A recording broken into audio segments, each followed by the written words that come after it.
Kwenye ufugaji wa kuku, unapozungumzia tiba za asili, hakuna tiba ambayo ni maarufu zaidi ya hili jani la aloe vera. Hili jani la aloe vera ni tiba ya asili ambayo ni maarufu sana sana sana, na wafugaji wengi sana wanajuaga kwamba hili jani kazi yake kubwa ni kutibu kideri, na ni kweli kabisa, hili jani kazi yake kubwa ni kutibu kideri. Lakini usipokuwa makini, unaweza ukalitumia hili jani kutibu kideri na bado kuku wako wasipone kabisa. Yani kuku wako wasipone mpaka unaweza ukahisi hii sio dawa, wakati ni dawa nzuri sana na inatibu vizuri sana. Sasa kwa nini inakuwa hivi?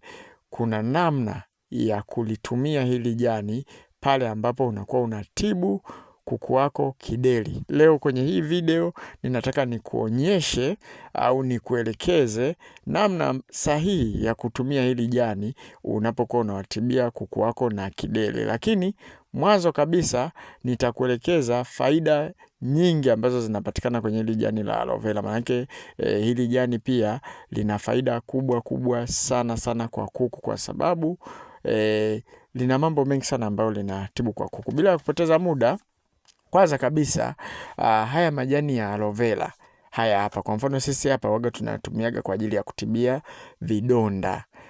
Vidonda kwa mfano viwe vya ndui, vidonda kuku labda amepata jeraha, na waga tunatumiaga ule ute ule mafuta yale kama jeli fulani hivi ambayo ipo, tukikata humo ndani ukilipasua utakutana na ule ute. Kwa hiyo huo ute huo unapaka kwenye vidonda, na mara nyingi sana waga tunashauri kwamba unaweza ukasafisha kwa kutumia limao au ndimu. Kwa mfano kama kuku wako wanaumwa labda tuseme wanaumwa ndui, unawasafisha lile eneo ambalo wanaumwa kwenye vile vidonda vile viupele vile kwa kutumia limao, halafu unakuja unapaka hiyo jeli hiyo, hayo mafuta hayo ukipaka kwa hao kuku wako, basi wanakuwa wanapona vizuri kabisa. Au labda kama kuku wako amepata jeraha kidonda, unapaka huo ute anapona vizuri kabisa. Lakini pia huo mchanganyo huwaga unasaidia mmeng'enyo wa chakula.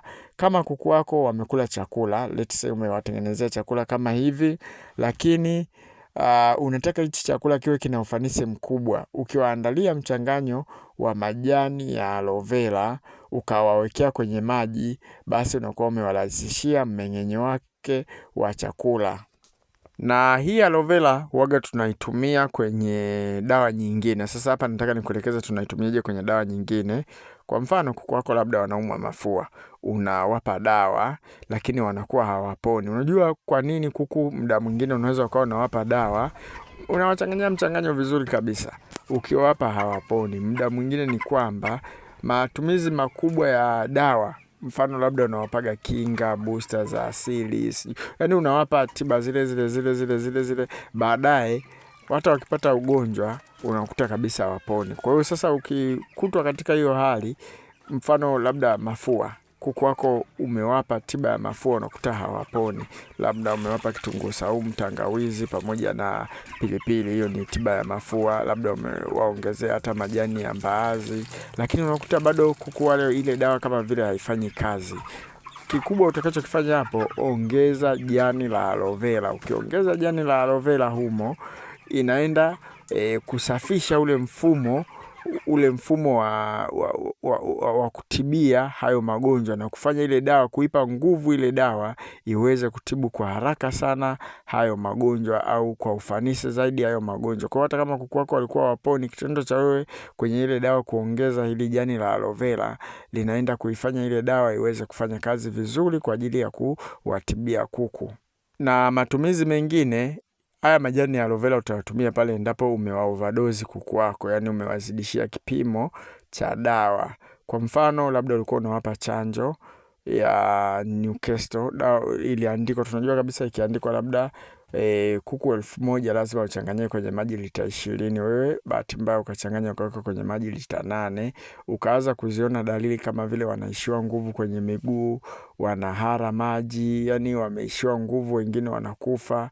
Ile ukitaka kuneutralize, ukitaka kuwafanya wale kuku sasa ile dawa itoke kwa urahisi, unatumia huu mchanganyo wa majani ya aloe vera. Utatumia jani la aloe vera kipande kidogo, pia utaweka na jivu kidogo, yani utaweka jivu kidogo sana, yani hata kijiko kile nusu kisizidi, utaweka kidogo sana kwenye maji lita 5. Utawapa wale kuku, utawanywesha wale kuku.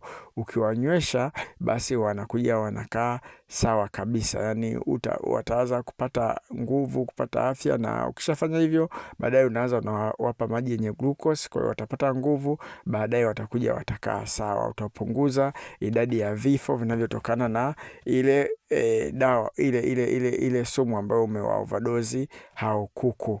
Nikirudi hapa nitakuja kukuambia namna sahihi sasa ya kuweza kutumia haya majani kwa ajili ya kuwatibia kuku wako kideri. Lakini tu nikukumbushe kwamba sisi KingoFarm tunatengeneza na kuuza incubator. Kama unahitaji incubator, unaweka order, tunakutengenezea, tunakusafirishia sehemu yoyote ile ambayo wewe unapatikana. Gharama zetu ni nafuu sana. Kwa mfano incubator ya mayai 60 tunaiuza 3,500. Kwa hiyo ukilipia tu inakufikia. Tunafanya hii kazi kwa uaminifu mkubwa. Lakini pia hata ukitaka wewe kutengeneza incubator ile ya box ya gharama nafuu sana, sema ile incubator mayai utakuwa unageuza wewe mwenyewe. Tunayo elimu, yani utapata mafunzo ya kuitengeneza, na ukihitaji hata vifaa tutakuuzia. Sisi tunavyo, tutakuuzia kwa gharama nafuu kabisa. Lakini pia tunatoa elimu ya ufugaji. Kama unahitaji upate mwongozo wa jinsi ya kuwafuga kuku wako, kuwalea tokea vifaranga mpaka wakubwa, unajiunga na darasa letu. Gharama yake ni shilingi 8,000 kwa muda wa miezi 2. Na pia kama unahitaji kitabu, sisi tunavyo. Tuna vitabu tofauti tofauti, cha kulea chotara, kuku wa kienyeji, jinsi ya kutengeneza tiba za asili, kutengeneza booster, kuwalea broiler. Vitabu vyetu gharama yake ni shilingi 10,000. Yani kitabu kimoja ni 10,000 na ni soft copy, tunakutumia kwa njia ya WhatsApp. Sasa tukirudi kwenye hii tiba yetu, ili uweze kutibu kideri kwa kutumia hili jani la aloe vera, na kushauri sana ndugu yangu, usije ukaweka hili jani peke yake, halitofanya kazi kama vile ambavyo unahitaji. Labda tu kama unahitaji kukinga, lakini kuku wako wanaumwa kideri, chukua majani 3 kama hilo jani ambalo unaliona nimeshika hapo, 3.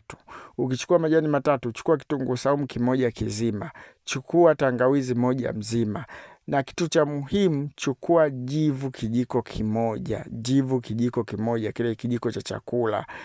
Vibrendi kwanza hivi, blend majani ya aloe vera, blend pamoja na kitunguu saumu, blend pamoja na tangawizi.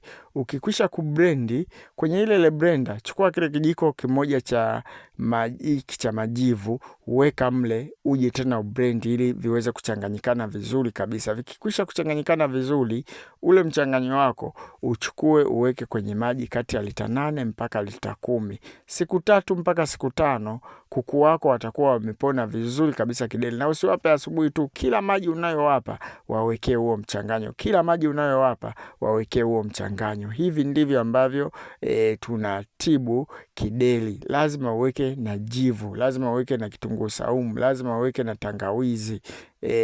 Usitumie mmea huu wenyewe kama wenyewe kutibia kideri, utakuta kuku wako hawaponi vizuri kabisa. Kwa hiyo hivyo ndivyo ambavyo ndugu zangu nilitaka niwaelekeze leo kuhusiana na namna ambavyo unaweza kutumia huu mmea. Asanteni na kwaheri.